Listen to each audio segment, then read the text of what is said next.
All right, let's take a look at number 7. You have 24 feet of fencing that you're using to make a rectangular dog pen. You want the dog pen to enclose 150 square feet. Is it possible? Ooh, do you see that? Is it possible? We're going to be taking a look at that discriminant again and saying, is that greater than 0? Because if it isn't, then it's not possible. So is it possible for this to happen? Well, this is a classic problem that you will see time and again. Don't be discouraged if you didn't get this problem the first time. There's always a first time for these difficult things, and oftentimes once you see it modeled, then you are able to replicate the same thing. So we have a dog pen. Let's say that it has a length and it has a width. And we've got two things going. We know that the perimeter is 24. You also know that the perimeter is equal to twice the length plus twice the width. Is that correct?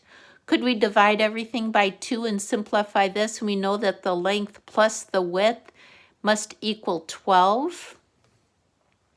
Now, I don't like using two different variables here. So could we say L is equal to the length? And then can we solve for W in terms of L? Now here's a trick that you'll use over and over again. If you want to solve for W, would you subtract the L from both sides? So the W is equal to 12 minus L. That's how we get the length and the width in the same terms of same variable. So the length is L, the width is going to be 12 minus L. So we got L plus 12 minus L is 12. And then again, the whole thing is 24. Now we also know that the area is equal to the length times the width, correct? So the length is L and the width is 12 minus L.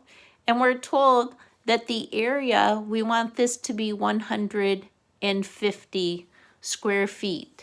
And is this possible? Well, it looks like we're going to get a quadratic here, and then we're just going to see, can we solve it? So if you want to stop the video right here and take it, this setup was quite tricky, but if you have it now, I would say go for it on your own. All right, if not, you can keep watching. So we have 12L minus L squared is equal to 150. Remember how we want to set this equal to 0? I could either bop these guys on that side, then I'd have a positive L squared, which I kind of like that. So I'm going to add the L squared over there. I'm going to subtract the 12L. That 150 remains positive. That's equal to 0. You might want to do that step by step. Now let's just see if this is possible, right? Okay, so L is equal to negative B plus or minus the square root of B squared. And I'm glad that I've got a negative there so I can tell you again, put those parentheses around that. Minus 4A, A is 1, C, all over 2A. And remember, if we're asking, is it possible? We just want to know, is this the discriminant underneath the square root? Is it positive? Well, let's go ahead and figure it out. Negative 12 quantity squared is a positive 144. 4 times 150 is actually 600. Since this is less than 0, you cannot take the square root of a negative number, so we would conclude that this scenario, is not possible.